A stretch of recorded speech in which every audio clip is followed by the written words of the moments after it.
नमस्ते फ्रेंड्स। तो अब होली आने ही वाली है और ऐसे में कुछ चीज़ें ऐसी होती है जो ज़रूर होती है हर एक के घर में होली के अवसर पर, जिसमें एक सबसे पहला जो एक प्रोबायोटिक ड्रिंक होती है ना, वो है होली पे अक्सर हम लोग बनाते ही हैं। मुझे लगता है हर एक के घर में बनती होगी और किसी न किसी तरह की रेसिपी तो बनती ही है, कोई ड्रिंक बनती है, कोई पकवान बनते हैं। तो अभी मैं बनाने जा रही हूँ कांजी। और ये कांजी जो है ना, दिल्ली वगैरह में बहुत फेमस है। पता नहीं और कहीं है कि नहीं, क्योंकि हमारे बिहार में तो इतना कांजी का कोई मैंने देखा नहीं है। लेकिन यहाँ पर मैंने देखा है कि लोग कांजी ज़रूर बनाते हैं, सर्दियों में खास के बहुत बनाते हैं। और होली पे एक अच्छा ड्रिंक भी होता है थोड़ा सा इसमें मतलब ऐसे होता है ना, सोने नींद भी अच्छी आती है इससे। और आज ऐसा है ना कि बस मैं सीधे किचन में ही आ गई हूँ, सुबह का सारा कुछ निपटा के। ज़्यादा कुछ इधर उधर नहीं किया है, डस्टिंग वस्टिंग में लग जाती है तो बहुत सारे काम फिर फैल जाते हैं। तो मैं सीधा किचन में आ गई हूँ और मेरे पास है ये बीट रूट, जिसको लाल गाजर भी लोग बोलते हैं मुझे लगता है। और इसको मैंने छील के रख लिया था। तो बस इसको हम बनाएंगे आज। बहुत ही अच्छा एक ड्रिंक, देखिएगा कैसी बनती है। अच्छी लगे तो ज़रूर इस वीडियो को लाइक शेयर और कमेंट कीजिएगा। और क्या होता है ना कि जो पकवान होते हैं ना, अब लोग बहुत ज़्यादा तो खाते नहीं है और मेरी फैमिली तो वैसे भी बहुत छोटी है। तो बस थोड़ा थोड़ा बनाऊंगी और आप लोग एंजॉय कीजिएगा। तो चलिए देखते हैं मैं क्या क्या बना पाती हूँ। जितना बना पाऊँगी उतना आप लोगों के साथ शेयर करूँगी। और आप लोगों से भी बोलती हूँ कि मतलब इतना ज़्यादा भी अपने ऊपर स्ट्रेस नहीं लेना। कुकिंग है, कोई ऐसा नहीं है कि हम बनाएंगे तभी खाएंगे, आजकल बाज़ार में मिल जाती है। और लेकिन अपने हाथ की जो चीज़ें बनी होती है ना, उसका कुछ अलग स्वाद होता है। और होली पर तो खास के ये वाली इसकी जो ड्रिंक बनती है वो, या किसी भी तरह के जो ड्रिंक बनते हैं, लस्सी वगैरह लोग पीते हैं। और साथ में जैसे हमारे इधर मालपुआ बहुत फेमस है, कुछ पकौड़े सकौड़े, साथ में कोई टेस्टी सी सब्जी और ऐसी ही चटनी, हरी चटनी, लाल चटनी बना करके तैयारी करके रख लीजिए। गुजिया जिसको आप लोग बोलते हैं, हम लोग उसे पिरकिया बोलते हैं। तो ये पिरकिया भी बहुत फेमस होता है। तो ये सारी चीज़ें तो होली पे होती ही होती है। और मुझे लगता है लास्ट त्यौहार होता है होली पर, होली का। तो उसके बाद तो फिर गर्मी आ जाती, तो ऐसी चीज़ें तो खाने का भी मन नहीं करता। तो चलिए ज़्यादा बातें नहीं बनाते हुए मैं शुरू करती हूँ आज की रेसिपी वीडियो। तो चलिए तैयारी शुरू करते हैं, प्रिपरेशन शुरू करते हैं, क्योंकि काम लंबा है, बहुत सारी चीज़ें बनानी है। तो सबसे पहले मैं बनाने जा रही हूँ कांजी। उसके लिए मैंने राई लिया है, मतलब पीली सरसों जो होती है वो। आप इसके बदले काली राई जो होती है ना, वो भी ले सकते हैं। और इसको मैंने हल्का दरदरा पीस लिया है कुछ इस तरीके से। और जो कांजी बनती है ना, वो हर जगह पे अपने अपने तरीके से लोग बनाते हैं, कहीं पे किसी और तरीके से, कहीं पे किसी और तरीके से। यहाँ पर मैं ले रही हूँ बीट रूट, और इसके अलावा आप लाल गाजर भी ले सकते हैं।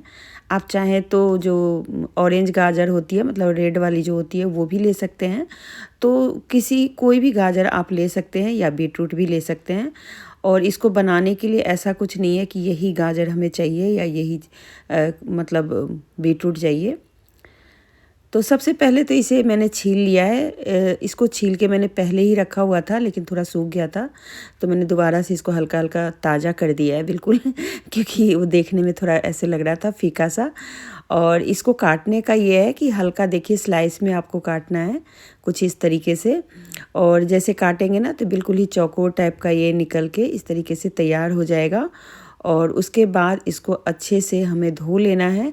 और धोने के बाद ही आपको इसका कांजी बनाना है, क्योंकि इसमें ना एक तो कलर जाता है, हल्का सा इसमें मिट्टी जैसा स्वाद होता है ना, तो वो निकल जाएगा अगर आप अच्छे से वॉश कर देंगे तो। चलिए यहाँ पर मेरा बात करते करते मेरा बीट रूट भी कट चुका है। और इसको अब हम वॉश करते हैं, और वॉश करने के बाद एक बड़े से बोतल में, जार में रखते हैं।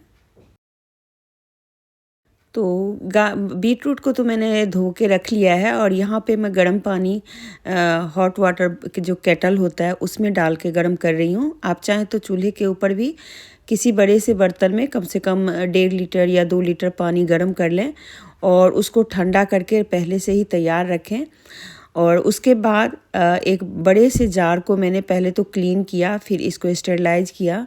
स्टेरलाइज करने के लिए दो तरीके हैं, चाहे तो आप तवा को थोड़ा गर्म कर लें और ऊपर से इसको रख दें, तो हल्का सा जो धुआं धुआं सा होगा ना वो इससे स्टेरलाइज हो जाएगा। या फिर आप इसे अच्छी खासी धूप में रख दें थोड़ी देर, शीशा का बोतल बहुत अच्छे से स्टेरलाइज हो जाएगा। इसमें बीटरूट के अलावा मैंने डाला है जो सरसों पीसा था वो, काला नमक, सफ़ेद नमक, हींग, और साथ में मैंने काली मिर्च का पाउडर भी डाला है। काली मिर्च किसी भी पानी के अंदर डाल के पीते हैं ना तो गले के लिए बहुत अच्छा होता है। जो मतलब कांजी वगैरह पीने से हल्का सा अगर गला ख़राब हो जाए तो काली मिर्च आपको बिल्कुल ही सही रहने देगा। इसको इस तरीके से बंद करके मैं धूप में 2 दिनों तक रखूँगी। दिल्ली वाली धूप अब थोड़ी सी तेज़ आ गई है तो वहाँ पे रखने से ये होगा कि अच्छे से बन जाएगी। अगर आपके शहर में ज़्यादा धूप है तो थोड़ा 1 दिन में भी ये तैयार हो सकता है, वैसे 2 दिन आप रख सकते हैं। चलिए वो तो मैंने डाल दिया और बनने के बाद ही मैं आपको दिखा सकती हूँ। यहाँ पर मैं दाल डाल रही थी रात को ही, ये स्टेप मैंने रात को ही कर लिया था। ये है उड़द की दाल, और अक्सर हाँ होली में ज़रूर लोग दही बड़े खाते हैं, और जो ट्रेडिशनल दही बड़े होते हैं वो खास करके उड़द की दाल की ही बनाई जाती है। तो ये गोल दाने वाली उड़द की दाल मेरे पास थी तो मैंने इसे पानी में रख दिया था, और देखिए ये अच्छे से फूल गया है और बहुत अच्छा सा मतलब तैयार हो गया है। इसको अब पीसने में मुझे ज़रा सा भी टाइम नहीं लगेगा। और अगर आपको उड़द की दाल सूट नहीं करती है तो आप इसके बदले मूंग की दाल में भी बना सकते हैं, उसमें थोड़ा सा उड़द की दाल डाल देंगे तो अच्छा बन जाएगा। चलिए इसको अब हम जार में रख के पीसते हैं। ये स्टेप मैं इसलिए दिखा रही हूँ कि ये जो पानी है ना, आप देख सकते हैं कि इसके अंदर कितना पानी है, लेकिन मैं इस पानी को निकाल रही हूँ क्योंकि इतने पानी में आपको नहीं पीसना। जितना पानी अभी आपको दिख रहा है ना बस उतने में ही आपको पीसना है। इसके अंदर कुछ चीज़ें मैं पहले ही डाल देती हूँ, जैसे कि नमक, 1 हरी मिर्च, थोड़ी सी अदरक और थोड़ा सा साबुत जीरा। अच्छा ये सारी चीज़ें ना आप अलग से भी अदरक हरी मिर्च कूट के डाल सकते हैं, लेकिन साथ में पीस देंगे तो स्वाद थोड़ा सा उसके अंदर ही मिक्स हो जाएगा तो अच्छा लगता है खाने में। इसको वैसे भी खाना चाहे तो खा सकते हैं। इसका कुछ इस तरीके का बैटर तैयार होगा, देख सकते हैं कि गिरते टाइम कुछ इस फ्लो में गिर रहा है। अगर इसी तरीके के बनाएंगे तो आपके दही बड़े अच्छे खासे फुले फुले निकलेंगे। अगर आप ज़्यादा भी पानी कर देंगे ना तो फिर अच्छा नहीं होगा, वो ठीक से नहीं बनेगा मतलब। और यहाँ पर मैं थोड़ा सा हींग डाल रही हूँ जो कि पाचन के लिए बहुत ही अच्छा होता है। दही वगैरह से कई बार गैस वैस की प्रॉब्लम हो जाती है तो आप इसके अंदर हींग डाल दें और एकदम मज़े से खाएं। यहाँ पर थोड़ा सा ठंडा पानी मैंने पहले ही रख लिया है, और चलिए कढ़ाई में मैं डाल रही हूँ अब इसके बड़े। और बड़े बनाने के लिए बिल्कुल ही मैं ऊपर से ऐसे कुछ इस तरीके से छोड़ दे रही हूँ तो गोल सा शेप बन रहा है। और जो कढ़ाई के अंदर आप थोड़ा सा देख रहे हैं ना हल्का सा नीचे कुछ है तली में, तो मैंने ना स्टेप में बनाया था पहले नमकीन भुजिया, जो कि मैं बाद में आपको दिखाऊंगी। तो ये सबसे लास्ट में बनाया था इसीलिए उसके अंदर थोड़ा सा आपको दिख रहा होगा कुछ। तो चलिए ये बड़े देखिए अपने आप ही फूल फूल के पलट गए हैं, इनको तो मुझे पलटने की भी ज़रूरत नहीं थी और इतने बढ़िया बने हैं ना, तो बहुत ही मज़ेदार सा लगता है। चलिए इसको अब हम निकाल लेंगे, बहुत ज़्यादा इसको नहीं पकाएंगे। और जो हमारे फ़ोन के अंदर जो कलर दिख रहा है ना उससे एक स्टेप आपको आगे करना है, तभी आपके जो बड़े हैं ना वो कच्चे नहीं रहेंगे, अच्छे खासे पके हुए बड़े निकलेंगे। और शेप का कोई ध्यान नहीं मत रखिए, जैसे भी बन पाए, चम्मच से भी बन जाए तो बना लीजिए। उसके बाद हम दही बना लेते हैं, जो दही बड़े के अंदर जो दही डालते हैं वो। इसके दही में मेरे पास इतनी ही दही थी अभी, तो मैंने इसके अंदर 1 चम्मच चीनी डाली है और थोड़ा सा काला नमक। एक मसाला एक्चुअली तैयार कर रही हूँ जो ऊपर से हम छीटेंगे ना, मतलब डालेंगे उसके लिए। तो यहाँ पे काला नमक, उसके अंदर डालेंगे थोड़ी सी लाल मिर्च का पाउडर या कश्मीरी लाल मिर्च का पाउडर, काली मिर्च कुटी हुई और जीरा पाउडर, और साथ में हम डालेंगे थोड़ा सा सौंफ कूट के। इसके अलावा भी अगर आपको कोई चटपटी मसाले मतलब चाट वाट मसाला चाहिए तो वो भी डाल सकते हैं, जैसे कि मैं यहाँ पे चाट मसाला पाउडर डाल रही हूँ। आप चाहें तो चाट मसाला नहीं हो तो आप अमचूर का पाउडर भी डाल सकते हैं, या आपके पास जो भी खट्टे में हो ना वो भी आप डाल सकते हैं। चलिए अब प्लेटिंग कर लेते हैं। प्लेटिंग करने के लिए यहाँ पर एक प्लेट ले लिया है मैंने, और वैसे तो आज खाना नहीं था, लेकिन मैं बना रही हूँ 2 दिन पहले ही, तो इसीलिए मैंने सोचा चलो अब इसको ताज़ा ताज़ा खा ही लेते हैं। तो ज़्यादा टाइम ना गंवाते हुए, मुंह में पानी आ रहा था तो फटाफट इसकी दही बड़े की प्लेटिंग करी और हम सब ने मिल कर के खाया। बहुत ही टेस्टी बनी थी। मन कर रहा था 1-2 प्लेट और बना लेती तो कितना अच्छा होता, लेकिन बनाया ही 2 प्लेट, तो उसमें होता है ना 1-2 करके पीस सबको मिले। और दही बड़े में सबसे ख़ास जो ज़रूरी चीज़ होती है वो होती है दही की और साथ में चटपटे चटनी की। तो ये जो चटनी है ना, मैं अलग से आप लोगों के साथ शेयर कर दूँगी, क्योंकि आज की वीडियो बहुत लंबी हो जाएगी अगर चटनी वगैरह दिखाने लगी तो यहाँ पर देखिए दही में मैंने डाला ऊपर से इमली की चटनी, फिर हरी चटनी, सिंपल पुदीने और धनिए की चटनी है, और जो लाल चटनी है वो हरे इमली मतलब इमली वाली चटनी है, और उसके ऊपर मसाला डाल के उसको सर्व कर लिया। चलिए एक और चीज़ बनाते हैं आज, जितना हो सकता है आज की रेसिपी में मैं जो भी आज मैं शेयर कर रही हूँ उसमें ज़्यादा से ज़्यादा मैं रेसिपी शेयर कर लेती हूँ। तो यहाँ पर बनाने जा रही हूँ, हमारे यहाँ बोलते हैं इसको नमकीन, लेकिन आप लोग इसको बोलते हैं नमक पाड़े। तो ये नमक पाड़े की रेसिपी है। यहाँ पर मैंने डाला है 1 कप मैदा, आप चाहें तो 1 कप आटे में भी बना सकते हैं, बहुत कुरकुरी बनती है, पर मैं मैदा में ही बना रही हूँ। और 1 टेबल स्पून मैंने सूजी डाला, 1 चम्मच नमक, थोड़ी सी हथेली पे रगड़ के कलौंजी और अजवाइन।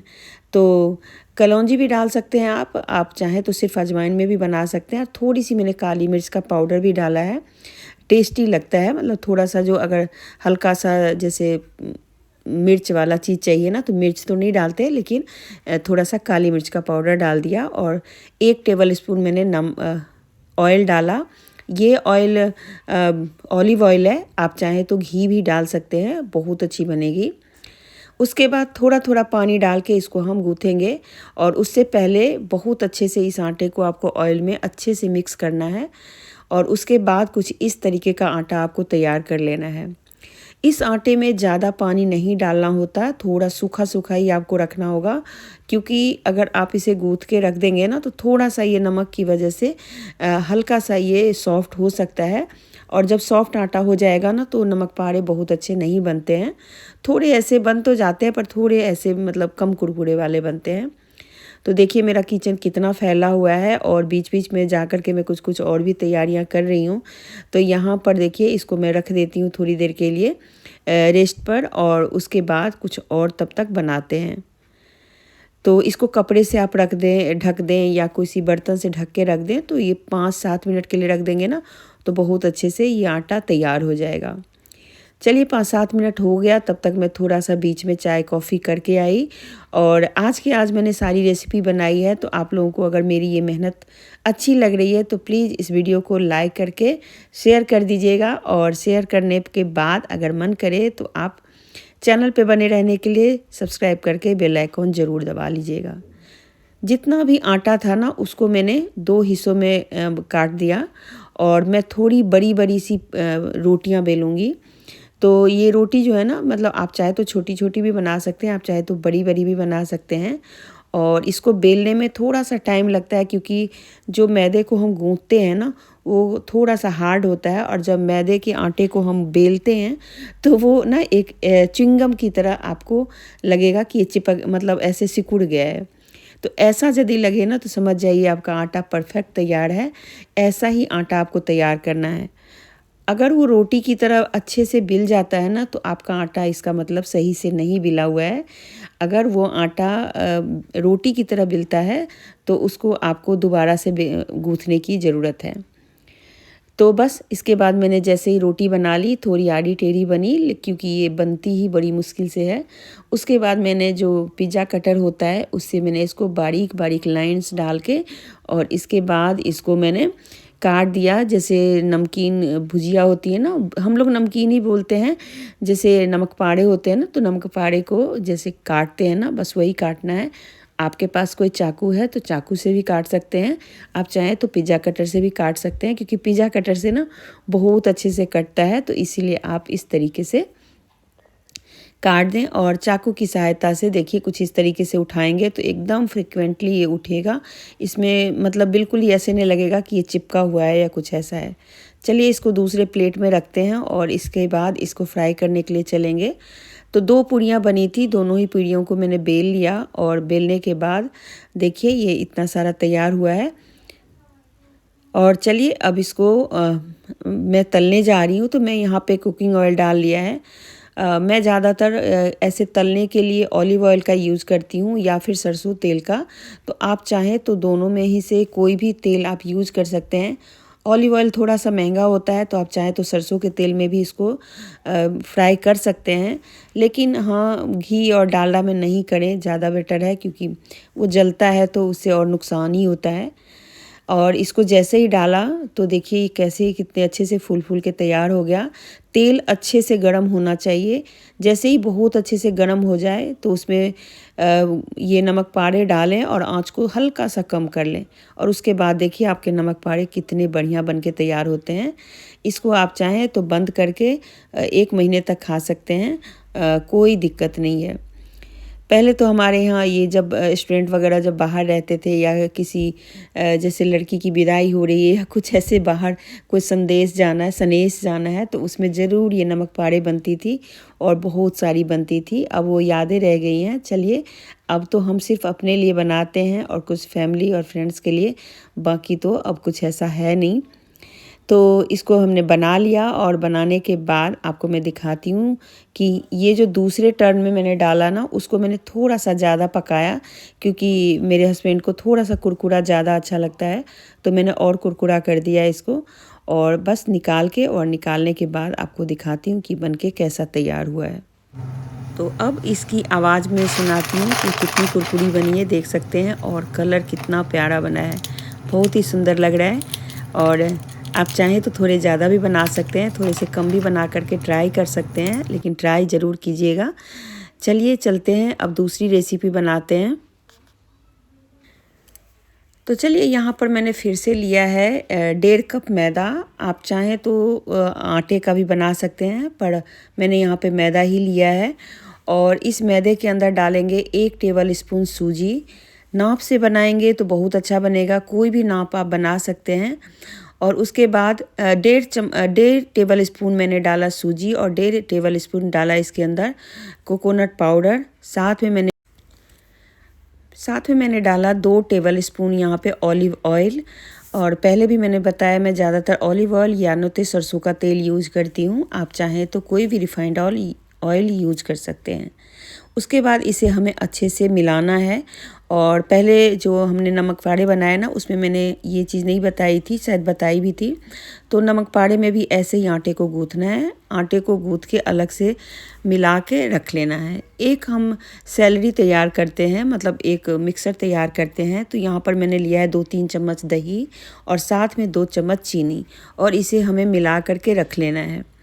ये चीनी और दही से जो मैं बनाने जा रही हूँ मैदे का बिस्किट, वो बहुत ही टेस्टी बनता है। तो आज मैं बनाने जा रही हूँ मैदे की बिस्किट, जो कि आपके गेस्ट के लिए, आपके मेहमानों के लिए बहुत ही अच्छा रहेगा।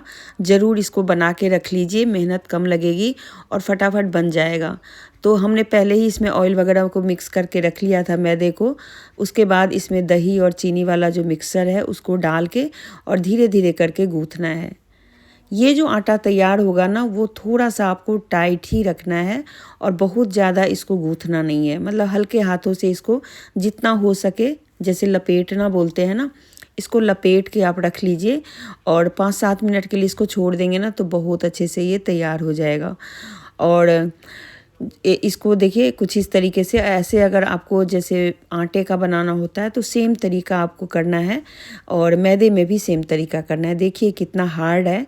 इसको जब हम तोड़ते हैं ना, तो ये थोड़ा सा ऐसे नीचे की तरफ गिर रहा है, तो मतलब ये काफ़ी हार्ड है। इसको ढक के 5-7 मिनट या 10 मिनट के लिए आप छोड़ दीजिए, तो बहुत अच्छे से ये सेट हो जाएगा। उसके बाद इसको खोल के देखेंगे 5-7 मिनट के बाद जो कैसा तैयार हुआ है। तो देख सकते हैं काफ़ी हार्ड है, और मैंने ये वीडियो बना ली थी लंबाई में। तो अब इसको जब मैं इस तरीके से बना रही हूँ तो हल्का सा कट जा रहा है, तो इसके लिए माफ़ कीजिएगा। मुझे अच्छा नहीं लग रहा है, लेकिन मुझे प्रॉब्लम हो गई, मुझे याद नहीं रहा। तो चलिए इस आटे को हल्का सा मिला लेते हैं। मिलाने के बाद भी ये आटा बहुत ज़्यादा सॉफ्ट नहीं होगा, यही आपको ध्यान रखना है। और हल्के हाथों से इसका एक रोल बनाना है। बिस्किट बनाने के लिए वैसे तो कई सारे तरीके हैं, पर आज मैं आपको सबसे आसान तरीका बताती हूँ। इस तरीके से रोल कर लें, थोड़ा चौड़ा कर लें और दोनों तरफ से थपथपा के इसको बराबर कर लें और चाकू की सहायता से कुछ इस तरीके की शेप में काट लें। एकदम परफेक्ट बिस्किट की तरह ये बनके तैयार हो जाएगा। और आप देखेंगे जो मतलब ये इतना बढ़िया बनता है ना कि मैं क्या बताऊँ, अंदर से कुछ जाली जैसा बनके तैयार हो जाएगा। तो समझिए आपका आटा या आपका जो ये गूँथा हुआ जो आटे का मतलब बिस्किट का जो आटा है ना, वो एकदम परफेक्ट तैयार हुआ है। यहाँ पर मैंने दूसरे रोल को मैंने थोड़ा सा गोल बनाया और नीचे से चपटा कर दिया, जिससे वो थोड़ा सा तिकोना जैसा बन के तैयार हुआ। तो आप दोनों ही शेप में बना सकते हैं, चाहे तो आप लंबाई में जैसे बिस्किट का शेप होता है वैसे, या तिकोना आकार जैसे बिस्किट होती है ना उस तरीके से भी बना सकते हैं। तो काटना आपके ऊपर है। और तो देख सकते हैं काटने के बाद ये कुछ इस तरीके का दिख रहा है। तो दो तरीके से मैंने आपको दिखाया कि दोनों तरीके से आप बना सकते हैं। कोई भी शेप दीजिए, देखने में अच्छे लगे, बच्चों को पसंद आए, मेहमान भी थोड़े खुश हो जाएंगे, क्योंकि घर की बनी हुई बिस्किट होगी तो अच्छा तो लगेगा ही। चलिए अब कढ़ाई पहले से ही गरम किया हुआ था मैंने, और पहले मैंने नमक पाड़े बना लिए थे, तो ये वही वाली ऑयल है। अब इसके अंदर हम इस बिस्किट को भी छान लेंगे और दोनों ही शेप वाले एक साथ ही मिक्स करके डाल रही हूँ।